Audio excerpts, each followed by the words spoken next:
You know that feeling when Sunday night rolls around and you're already dreading Monday morning? Your mind starts racing through the endless list of things you need to do this week. The project deadlines, the family obligations, the promises you made to yourself that you're not sure you can keep. You lie there, staring at the ceiling, feeling like you're drowning before the week even starts. If this sounds familiar, you're not alone, and you're not broken. You're just carrying more than any one person should have to figure out alone. I'm Tony, and I spend my days thinking about why we feel so overwhelmed when we're doing everything we think we're supposed to do.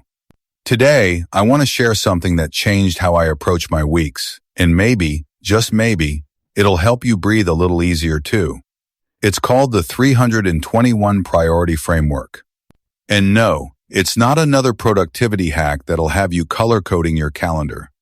It's something much simpler and much more human than that. Picture this.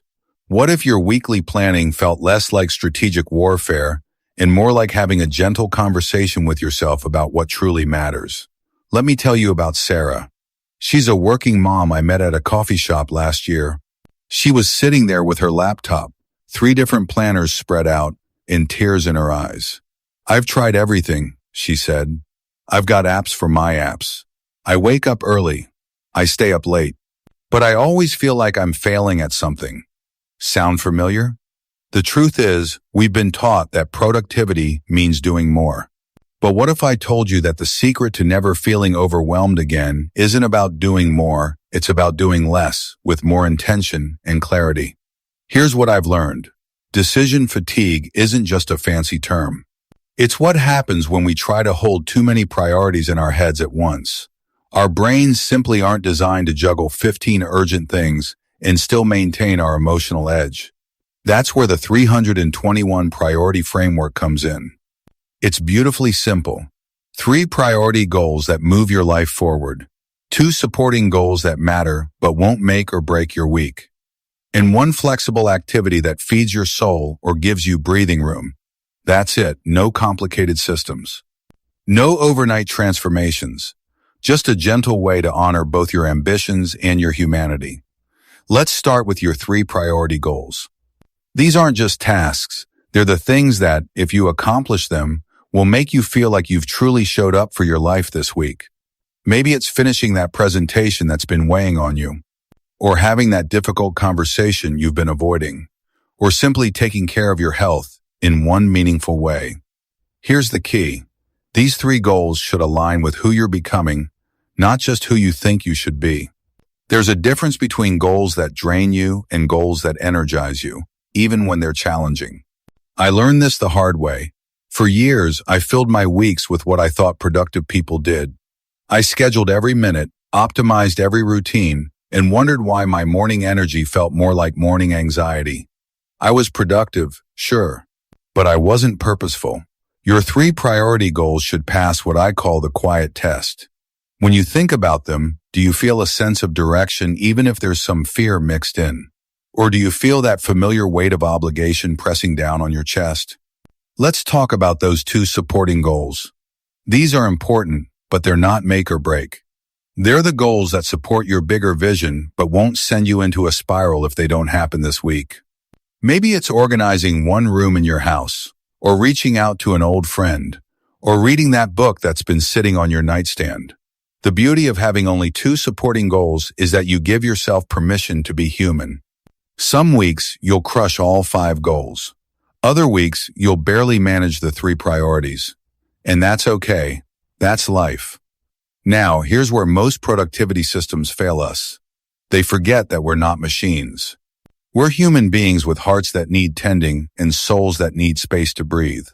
That's where your 1 flexible activity comes in.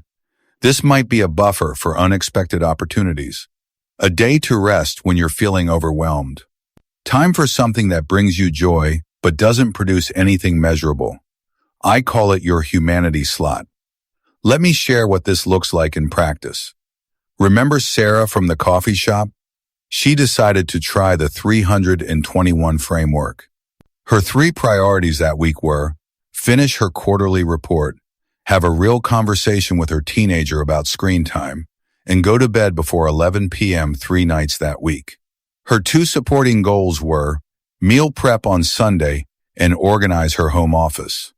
Her flexible activity, taking a bath with no guilt attached. You know what happened? For the first time in months, she felt like she was living her life instead of just surviving it.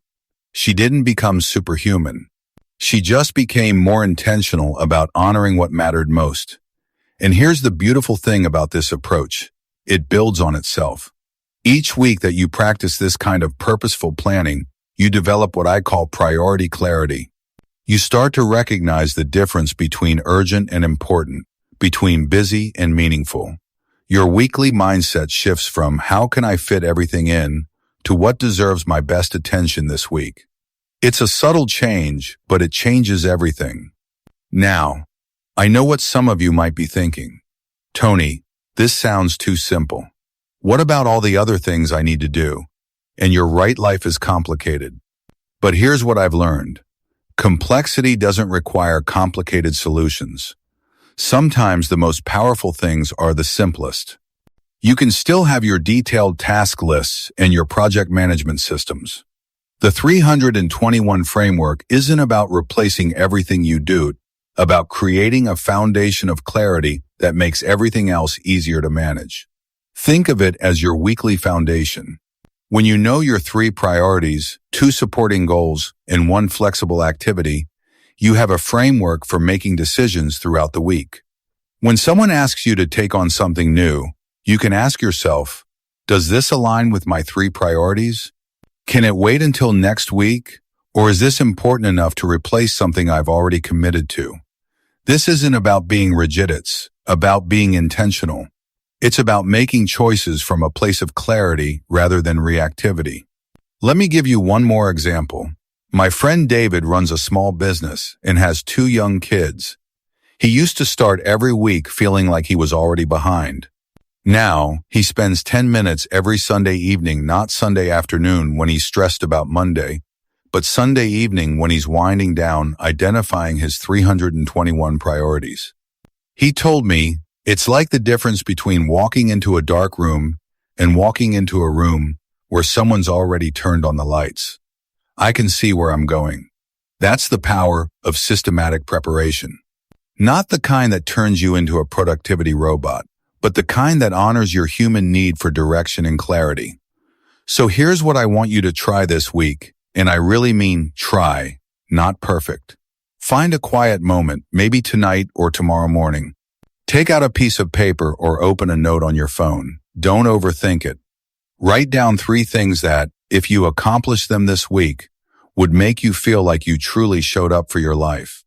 Not what you think you should do, not what everyone else expects, but what would make you feel aligned with who you're becoming. Then write down 2 things that are important but not urgent. Things that would be nice to accomplish but won't make or break your week. Finally, give yourself 1 flexible slot. Maybe it's time to rest. Maybe it's time to play. Maybe it's time to handle whatever unexpected thing life throws your way. And this is crucial, trust the process. Trust that doing less with more intention is actually more powerful than doing more with scattered attention. You're not behind. You're not failing. You're just learning to work with your humanity instead of against it. And that, my friend, is a beautiful thing.